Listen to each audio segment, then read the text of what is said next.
My name is Bob Saudelli. I am a member of the Leominster Historical Commission, and these interviews are done in conjunction with the Historical Commission and the Leominster Access Television. Today we are pleased to welcome Mr. Everett Harvey and Mr.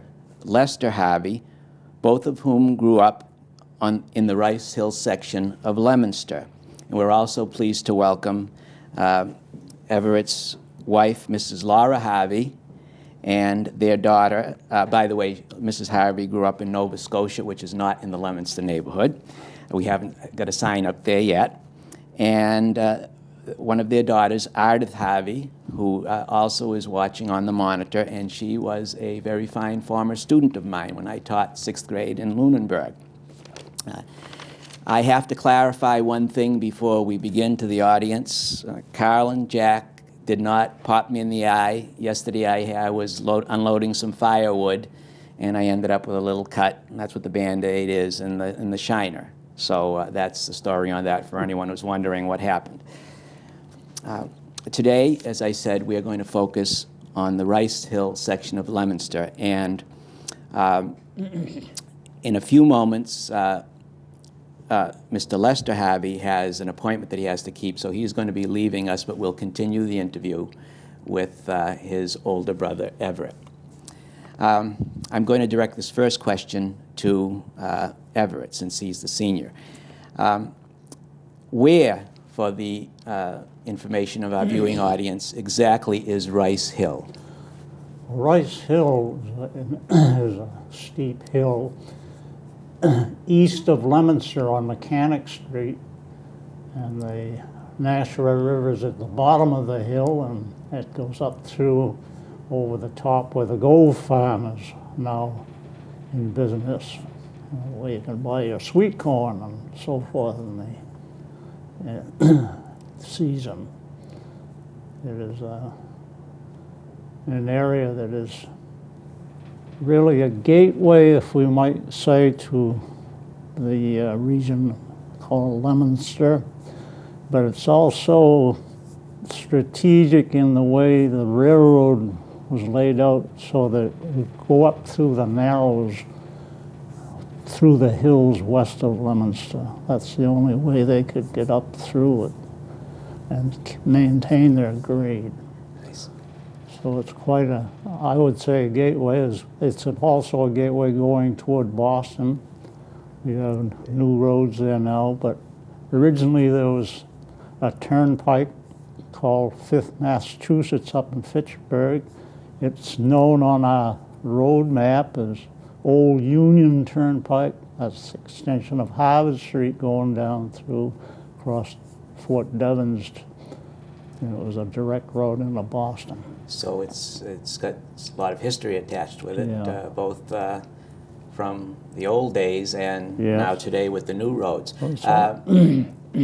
Lester, so for people new to Lunenburg, Everett just gave us a little description of where it's located. For people brand new to Leominster or recently moved into Leominster, the Gold Farm, I recognize where that is. The Derby Farm, now some people wouldn't recognize that because the Derby Farm is no longer there. No. Orchard Hills? Orchard Hills was a Lawrence Gold Farm. Yeah. And the White Pond area, would that be included? Right. That's the general vicinity. A portion of it anyway. That's around the Johnny Appleseed, back of Johnny Appleseed Monument. Not far from Johnny Appleseed. Nashua Street Extension, they call it. I think they call it Johnny Appleseed Lane now. Right, the That originally went right down around the high ground and comes out on Route 70 down below the Dufour. So it's in that salvage area. That neck of the woods. Right. Yeah. During what decades were you youngsters on Rice Hill? Well, we moved down in the spring of 1919. We lived in Fitchburg on Mount Globe Street, and I can remember we piled into a sedan, I believe, and when we first came down. And I think the Red Bridge was one of the first landmarks that we noticed, and Mother pointed it out, well, we're not too far now from where we're going to live. And So that's the way we came down. The old Red Bridge. But this was a strategic place. My father was working at Fort Devens, electrical work down there. This was after the war, and he found that would be a convenient place to set up a homestead. That was World War I, by the way. That's the World end of War I. World War I. That was all over. I can remember World War I armistice, and we were living in Mount Globe Street in Fitchburg, and all the church bells started to ring, and the whistles blew, and I said, "Mama, why is all the noise? What is all the bells about?" "Oh, Sam," she says, "the war is over." World War I. I never forgot. And I never forgot that. And that was the fall. That was before we moved down there.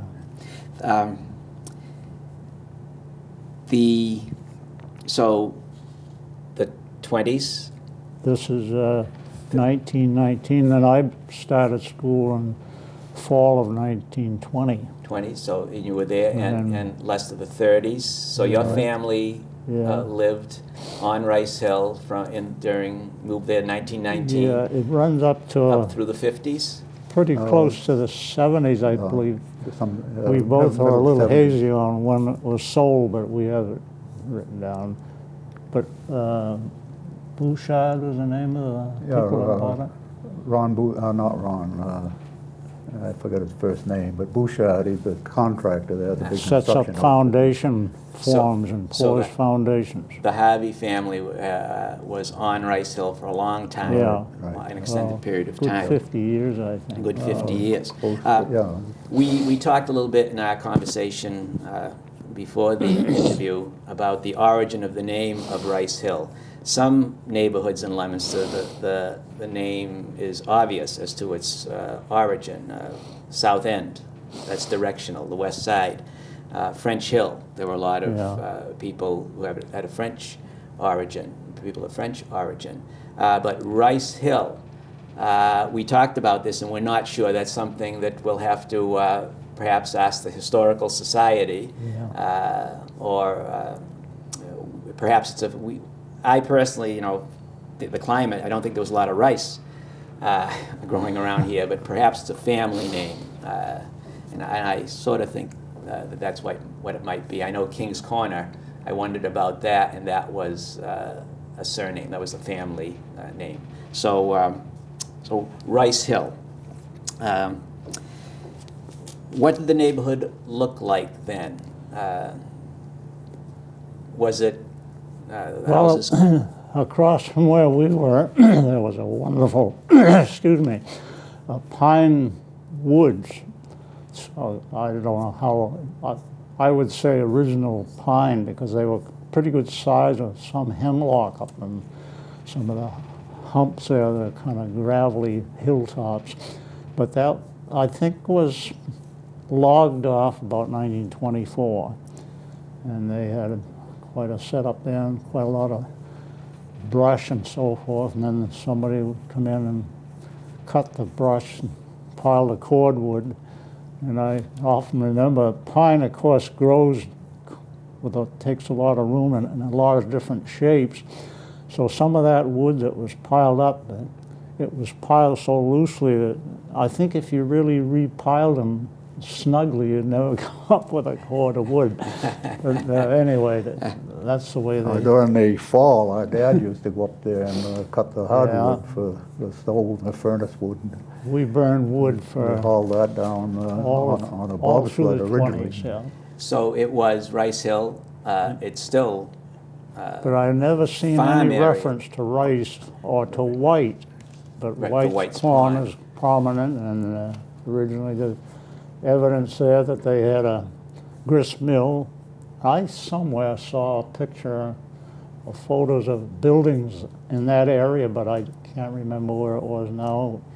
But the mill itself was low and gone, but the moat was there, and that always fascinated me. It was so true, just carrying down to this opening, and there was a drop there where the water wheel must have been. On White's Pond. Yeah, and I have an idea that might have been the original outlet, and they diverted that a little further one side and put that mold in it. But So- that was so true there, and all sodded up and dry, but mine been 5 feet wide at the top, at least 4 feet deep.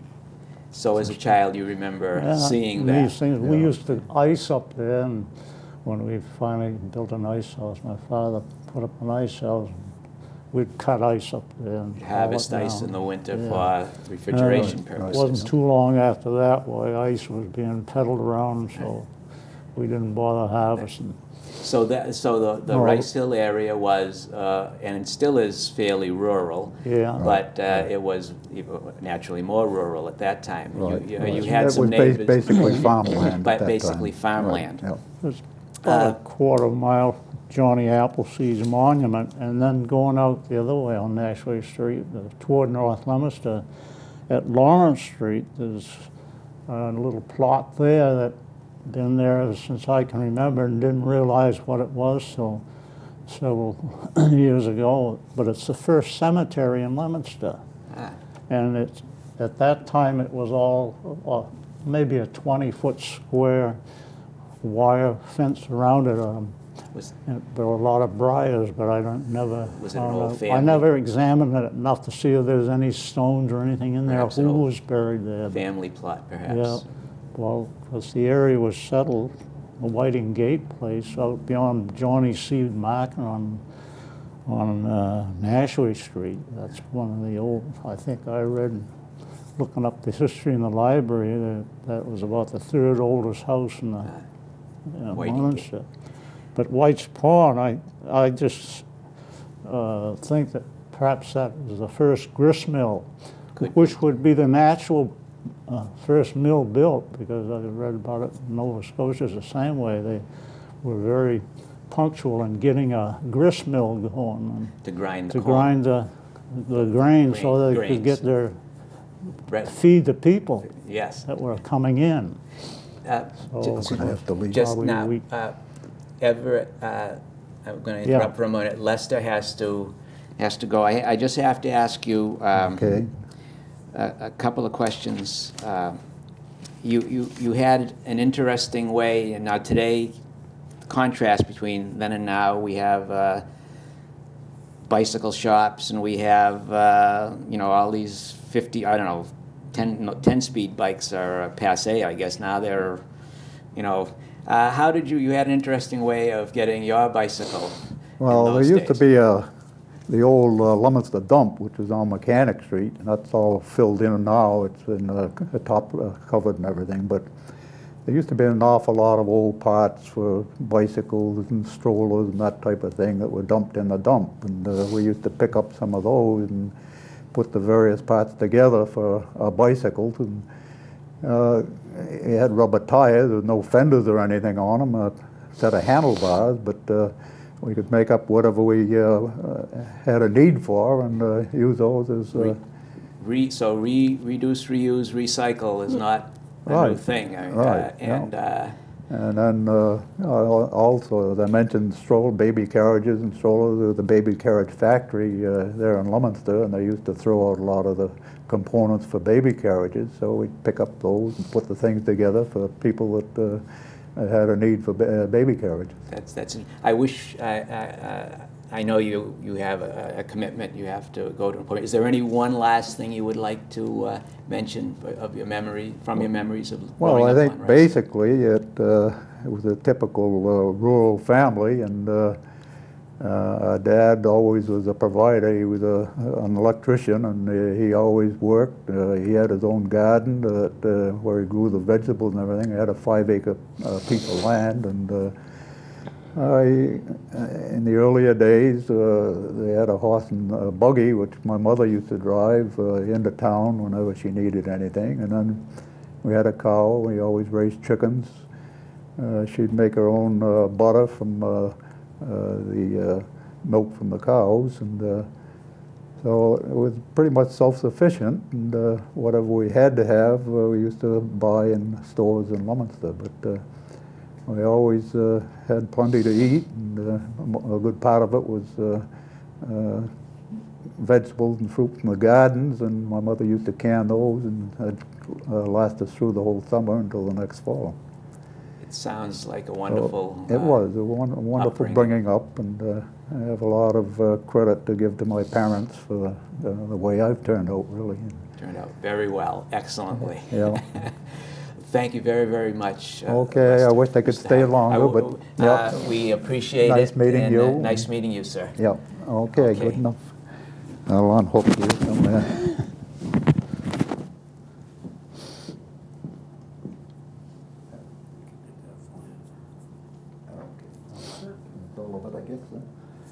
Okay. See you Thanks. later, Lester. and Thanks dear, for Mr. coming. Abbott. Thank you. Yeah. Take care. Nice meeting you. Thank you. My pleasure. Take care. Take care.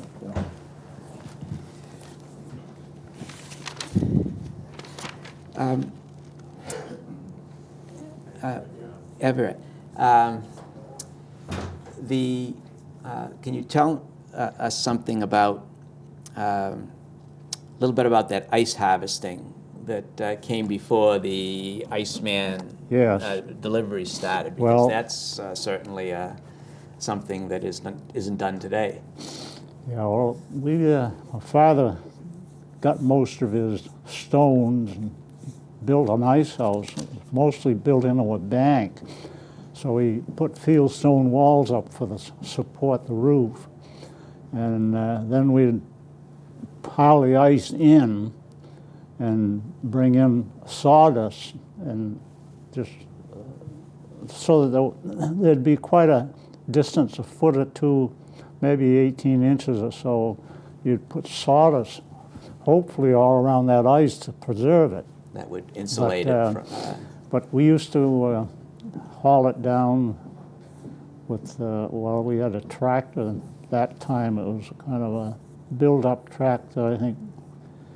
And I can't remember, must have been, we had a farm wagon, probably that was what it was, because we had the conveyance anyway to move the ice down. But my father would saw that all out by hand. They had what's called an ice saw with long teeth, and it'll take quite a lot of ice out once it goes up. But he would use that, and he would cut all the cakes, and my brother and I would get them on the wagon and tractor, and we'd haul them down and put them in the ice house.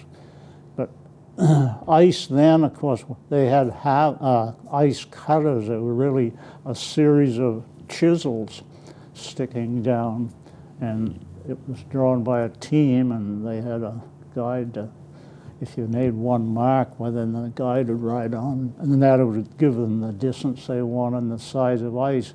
But that cut down maybe 4 or 6 inches, and then you could break the ice with a chisel, break it off, and they'd pretty well come out in good chunks. But we didn't have that. But ice finally went out because of the fact that they had an artificial plant in North Leominster, Harris Ice, where and they had a storage there for apples, and they produced all the ice that was needed. The cakes weighed something like, I don't know, must have been a couple of 100 pounds, maybe more, 200 or 300. I couldn't handle a cake, but they were pretty good size, and that's the way they... What other changes do you, the refrigeration, we take so many modern conveniences for granted. What you saw a span of time from the beginning, near the beginning of the 1900s. Well, before we had ice, why we used to have a pretty cool cellar. We didn't have any central heat then, so the cellar was always quite cool. How did you heat the house? Now, we had wood-burning stoves, one in the living room, and sometimes we'd have coal or coke maybe to put in there. But mostly when we first went down, there was probably a third of the land was covered in trees, so we gradually worked those into firewood. And that, my father used to, as Lester said, he'd go off, he'd get done work Saturday noon, but then he'd probably go down some wood lot that he had negotiated to buy the wood, sanding timber, particularly Goodall, I think it was, And- lots down toward Lancaster. What's now 190, it used to go down through there. So he'd go down and cut wood, and he might get out 5 or 6 cord, and we'd haul it up with a one-horse. to heat your house. So Wagon. what about electricity? Did you? Well, in 1921, why big changes came, and I can remember Model T Fords going up the hill and chugging along. Some of them had to go up and they wouldn't quite make it. They had to turn around, back all the way down, or back down, turn around and back up. And that occurred every once in a while. That, well, Dufours didn't have enough gas today. Pardon me. So in 1921, I remember asking my father, do you ever think we'll get one of those cars going up the hill like that? My father kind of didn't say too much.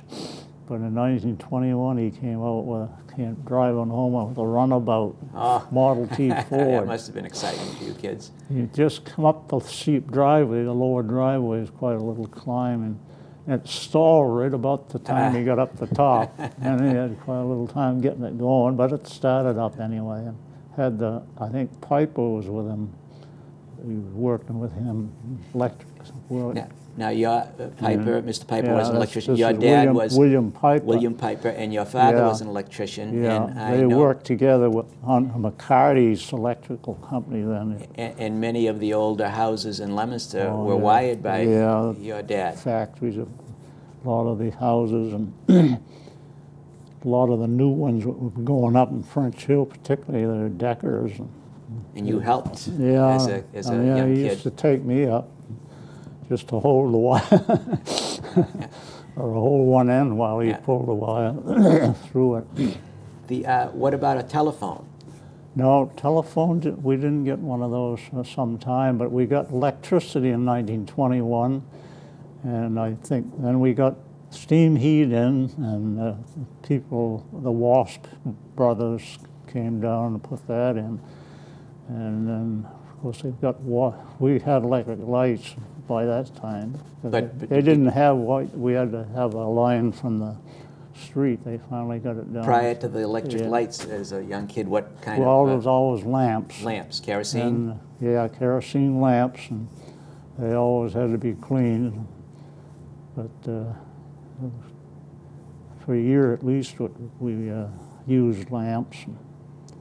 Lamping for the outside work, I can remember going out, my father getting a lamp, and, well, Sam, let's go out and get some apples. And we'd go out and Get the pick lamp. up apples that had dropped off from in the our- Baldwin tree or something like In that. our little conversation before in the anteroom, you had said, I know you kids did a lot of walking. Yeah. And when you used to you were in Scouts, and you would go from Rice Hill up to Well, we'd go out Nashway Street. Nashway Street, We met and on your bike. And you told me an interesting little anecdote Yeah. about it was very, very dark. The bike had no lamp. no. And how would you, in the pitch dark, how would you? Really, you'd ride by the feel of the seat when you're sitting on the seat. Just as soon as the wheel tracks always seemed to be nice and smooth. There wasn't many little stones there, but they got all pushed off to the side. So there was always this wheel track, and if you got in that, why, you'd ride nice and smooth. But just as soon as you veered a little off, you'd hit these little pebble, gravelly, rocky side, and you got to get back here. And so that's the way you felt your way along, and you'd kind of look ahead, and you can see the glow of the stars shining on the road a little bit. But there's a lot of trees, there's a lot of shade too. Very, very, very. You had to maneuver. And it was quite a winding road around following the river, and Now you- about level. Now you mentioned the river, the Nashua River. Yeah. You remember the old Red Bridge. Yeah, that was. Which was a wooden bridge, narrow, over the Yeah. Nashua River on Nashua Street, just at the base of Gove Hill, Yeah. of Rice Hill going up towards Yeah. Goves. And you even remember what happened to the old Red Bridge. Well, before that, when we were going to school later, we got in, I don't know what grade it was, but Charlie Gates got the contract to run a barge, pick up all the school children from up around the hill down Harvard Street. And he'd pick them up as he came around, and he'd go out Nashway Street over to the school. And I remember him remarking one day about the Red Bridge. He says, you know, when I was a boy, I used to go swimming off of that Red Bridge. But all through the 20s, that river was polluted. Yes. And it was polluting the air, particularly in the summer. And anything was ever a blessing was when they finally got that cleaned up after the war. Cleaned up the Nashville, yes. And that's one of the things I remember. The summers were so obnoxious at times. Because of the that pollution of the sewage and it was an open sewer, that's all it was. Open sewer, and then the factories, paper mills. There was a dam down where I don't know, it's Worcester Consolidated Transportation. People yes, anyway, they had a dam there. Leominster Lake. But I think that went out in the 38 hurricane, yes, if I remember right. Around that era. But these flats the water would recede in the summer and evaporate and leave those flats exposed, and that's where the pollution would come from. I remember Mr. Gold, when I worked for him, and I worked there 7 years, and he said, well, when I first come around here, I used to hook up a team about 4 in the morning and take a load of wood down team of horses. to what was in the Leominster Park, part of that complex. That's where Leominster's recreation was. Leominster Lake. They Leominster Lake. Right, Leominster Lake. The people that made potato chips had a place there where they were making them, and that wood was to heat up the fat to make the chips. And he said he'd take it down there and get back and start milking afterwards. Interesting, interesting. The Red Bridge was replaced by a beautiful structure, the Saudelli Bridge. Saudelli Bridge, and that was built by Trager and Lorenzi. And it was a beautiful, we have at the commission, we have photographs of that. And the Saudelli Bridge lasted a very short time because there were floods in 1936. Washed that bridge out. Yeah, there was water that flooded, and the rains came, and snow melted all at once. And when I was down there, the water just seemed to be up almost to Nashway Street. There's quite a little Nashway Street as you went out toward North Leominster along there, had a field stone wall built up, so the road had been graded out to that, and then it dropped off quite a bit. And there's quite a field there. Well, that field was all just covered with water. And I imagine further up in Whitney Field, where Searstown is now, I imagine that was all floodplain. All that area is floodplain. So much water trying to get under that bridge, it just eventually eroded all the north, the upstream side next to the Leominster, and that's where the bridge sagged down, and then all of a sudden it started to break up. So you saw, and I think about a half an hour. I can remember Mr. Johnson. He lived in the house right side of us there in Nashway Street, in the corner mechanic. Bridge is gone. He let out this tremendous roar. Bridge is gone. And it just disintegrated and broke up. And that bridge was then replaced by a bridge that was better designed by, I guess, perhaps the Corps of Engineers. And it's the current bridge. It's the bridge that exists there now. Yeah, that's the one. It's all supported by I-beams. I don't know what condition the I-beams are, whether they're ever... It's got some age on it now. There's many of the bridges and much of the infrastructure. But that bridge has been there ever since. I have a question that was just moments ago was passed to me. I have to ask you about your first motorcycle. We talked about your bicycle experience. What about your first motorcycle? Albert and Albert's my next brother. Another brother. Between I and Lester. But we decided we'd like to get a motorcycle, and that was about 1937. And so we went up to Fitchburg, got one of these Indian Scouts there made in Springfield. And I remember driving it home the first time I ever kind of got a little used to sitting on it and starting up. But I started off up Fitchburg, and I came down, must have come down around Ringe Road or somewhere,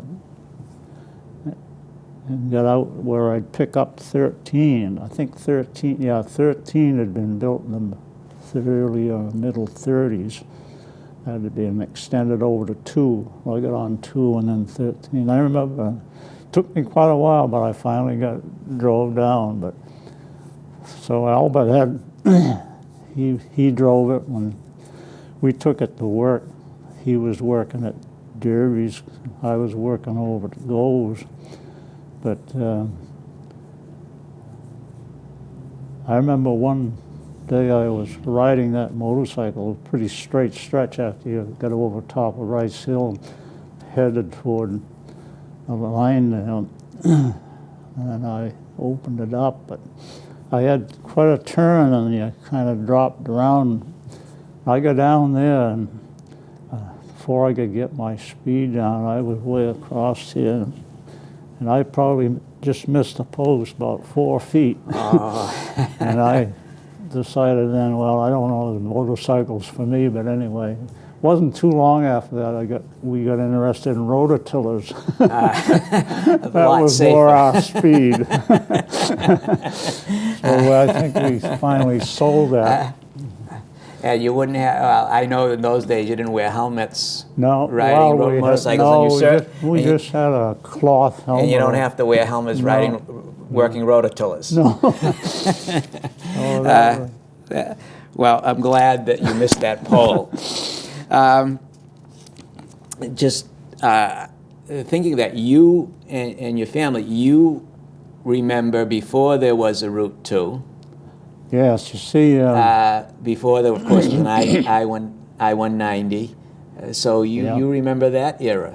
Yeah, this, Route 2 was talked about, where is what's now 2A. Of course, it used to be Route 2, but they talked quite a while about that before the war. And I can remember where the first line came down. It swung way south of Fort Devens, but I don't know where it went down there. But anyway, it came right down between our line and what's Warren Go's land now. And In the survey? yeah, just where they were thinking about. that's where they thought they'd come. But that was postponed because of the war, and the 3 of us all went into the Army, and I was in just about 5 years before World War II. I got out. Anyway, then they interest in finishing Route 2. They'd built part of that part way up anyway, but anyway, they finally resurveyed it, and it moved it north, so in its present, it had to stay south of the railroad. You couldn't move that for a road. And then it went straight down by the Brick Tavern, only on the north side of the Brick Tavern, where your own Union Pike or your 5th Massachusetts, I don't know what was the official designation. That went just to the Brick Tavern on the south side. From colonial days. And then that went right straight across. While I was in the Army there, we camped in Fort Devens out there in the field there. But down on that road going across there, to the left was quite an extensive slate quarry operation. And I can imagine that a lot of the slate around here came from there originally. Perhaps for the roofs. But I can remember seeing that. You had, that's interesting. So I suppose it's still there, I don't imagine. What particularly interesting, and here I'm talking to a gentleman who remembers before there was Yeah. Route 2 and before... Yeah, so then they crossed Route 2 and right down through, and that was, I can remember when they were building that, and all of that area where it finally come over and the approach to Leominster, well, that was all pasture land there, but by the time they got around to build Route 2, there was some pretty good sized timber growing up on all that land. It was kind of a northern slope in there, and trees got going, they could go down, get water, I suppose. Interesting. When we first went there, I know my father was looking around for wood, but there was 2 huge maples over in back there where this Route 2 goes through now. And they weren't too far apart, maybe 8 feet, I don't know. I wasn't much more than 5 or 6 years old, but they seemed huge, and they might have been at least 2 or 3 feet in diameter. And my uncle and my father were, I think they were sugar maples, because they were growing up there together. And they went in there and cut them up for firewood. Oh. Did you do any tapping of maple trees or anything like no. that? No, I think I might have tried that a little bit around there, but not too much. On that particular area, though, there was a little little road went up, apparently up around in back of where Clifford's Go's land is there, but that covered the brook. It was a stone bridge, really, field stones laid down, and that was apparently a wagon road right up through there to cut down across and get on Ashway Street from Mechanic. But you mentioned how modern conveniences, how it was then, how things have changed, and there's a contrast. Many of the children today, you walked a lot as a kid, rode your bike. Well, but what about getting to school? Many of the kids take buses today. How did you? When we first started, you went to Pierce School. Yeah, we went to North Leominster, and I always used to figure that might be about a mile, but I was scaling out on the map, probably nearer 2 miles out there. But anyway, we used to walk up the hill to White Street, probably cut across the land to get on there, and then we'd walk up Harvard Street, and where Harvard joined up on Prospect was what they called a stone farm, and that's where we'd pick the car up going to Prospect. A car, an automobile? An electric car. Electric car. Electric car line went from North Leominster right down through the air, and that we would. They gave us tickets to ride the car. So they were a trolley car? Yeah, a trolley car, that's what it was. And they were 5 cents each. So we'd give them a 5-cent ticket, get on the car. But while we would wait there was a fellow named Freddie LaFave at a farm. They lived on the farm down about half a mile. He came along with his bike, and he always apparently wanted some ballast on his bike. So when he coasted down a Prospect Street and got on that long slope going, he could coast up to the hill without pumping. So I was designated the ballast.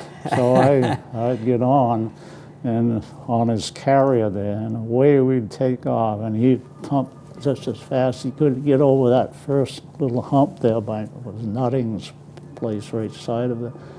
And we'd get on that slope and go down, and he'd practically coast right up to the schoolyard. You mentioned too, sometimes you would take the barge to school. Now, barge I think of as something floating, later. but this was tell us about the barge. Now, this was a wagon, horse-drawn. Well, I want to just mention the car tickets. They were 5 cents a piece. Well, of course, if I rode his bike down there, I saved a car ticket. So about the time these big all-day suckers come along, I can remember big lollipops. I needed a nickel to buy one. So I touched Wallace Gove, the youngest Gove boy. He was going down, and they had to buy their tickets. So I'd sell him a couple for a nickel. You're a businessman, a budding I businessman. remember getting a nickel and going down a channel store there and getting that all-day sucker. So speaking about the barge, well, we rode the car for, can't remember how long it was, 2 or 3 years maybe. But then Charlie Gates got a contract to transport all the school kids from where he lived up on Harvard Street, above where White Street come out. He'd pick them up there and go down Harvard and around on a Mechanic, and then they would come down by Mechanic out Nashway Street. So he had this barge that, drawn by 2 horses. It was an express type wagon, not too heavy a wheel, but they were probably 5 foot Was it diameter covered? wheels, yeah. Covered in any way? And he had this covered in. I don't know, it seems to me that was more or less permanent. It wasn't canvas. But anyway, you get up, climb up in steps in the back, and they had a door there, if I remember right. And so it was pretty well closed in, except the air came in the front pretty much in volumes a lot of the time. Must have gotten pretty cold in the winter. Yeah, but that would be what they used as long as there wasn't any snow. And then when snow came, he had the same thing, but drawn by 2 horses, a double express type sled. It was a sled. They were lightweight sleds, one front and another in the back.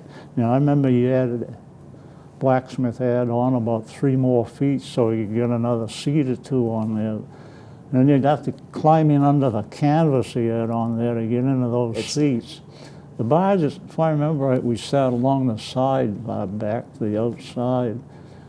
But the sleigh, it seems to me we climbed So what inside. a contrast between then and now. We have the buses and modern transport, automobiles, and, air-conditioned automobiles, heat in the winter, you know, and there you were going to school sometimes in a wagon. Sometimes I got tired of riding in it while you might run out and jog along. I remember Amos Page once, he was jogging quite a ways ahead, and Charlie remarked about him running. The fellow makes pretty good time. He was able to jog at the same time. Run along. Beat the wagon, or be there with the wagon. Is there any, Everett, Mr. Harvey, is there any particular thing that stands out that you would like to share with us before we conclude this interview? Yes, on your growing up in Leominster. And it sounds like a wonderful upbringing and childhood. I often think about the area, and of course, we didn't speak anything about the railroad coming in, but that railroad, when it came in, it might have been around early